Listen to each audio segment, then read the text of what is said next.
পরকালে সফল হতে আল্লাহর হুকুম মেনে চলার পাশাপাশি রাসূলের আদর্শ এবং তার দেখানো পথ অনুসরণ জরুরি।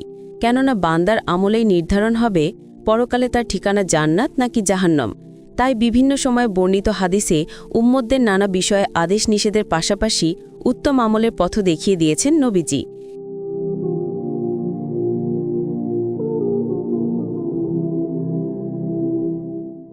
এর মধ্যে দুটি হাদিসে প্রতারণা ও বিশ্বাসঘাতকতার ভয়াবহ শাস্তির কথা এসেছে।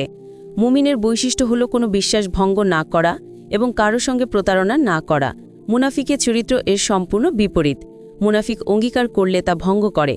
হাদিসে এসেছে, আবু হুরায়রা রাদিয়াল্লাহু থেকে বর্ণিত, রাসূলুল্লাহ সাল্লাল্লাহু আলাইহি ওয়াসাল্লাম বলেছেন, মুনাফিকের আলামত তিনটি: যখন কথা বলে মিথ্যা বলে, আমানত রাখলে তা খেয়ানত করে এবং প্রতিশ্রুতি দিলে তা ভঙ্গ করে।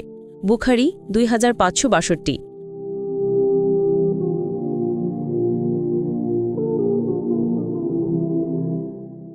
আরেক হাদিসে নবীজি বলেছেন, যে প্রতারণা করে সে আমাদের দলভুক্ত নয়।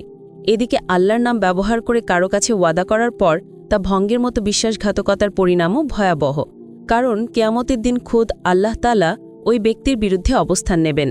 আবু হুরায়রা রাদিয়াল্লাহু থেকে বর্ণিত, রাসূল সাল্লাল্লাহু আলাইহি ওয়াসাল্লাম বলেছেন, মহান আল্লাহ তাআলা বলেন, কিয়ামতের দিন আমি 3 ব্যক্তির বিরোধী থাকব। তাদের মধ্যে একজন হল যে আমার নামে প্রতিজ্ঞা করল, এরপর তা ভঙ্গ করল। আরেক ব্যক্তি হল যে মুক্ত মানুষ বিক্রি করে তার মূল্য ভোগ করে। অপর ব্যক্তি হল যে কোনো লোককে শ্রমিক হিসেবে নিয়োগ করল এবং তার থেকে কাজ পুরোপুরি আদায় করল অথচ তার পারিশ্রমিক দিল না। সহিহ বুখারী হাদিস 2126।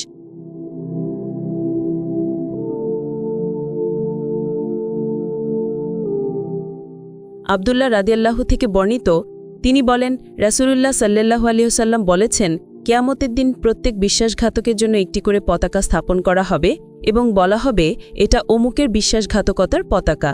ইবনে মাজা 2872। অন্যদিকে যে মুসলিমের মধ্যে ইসলামের প্রকৃত অনুভূতি বিদ্যমান, সে কখনো প্রতারণা করে না, ফাঁকি দেয় না, বিশ্বাসঘাতকতা করে না এবং মিথ্যা বলে না।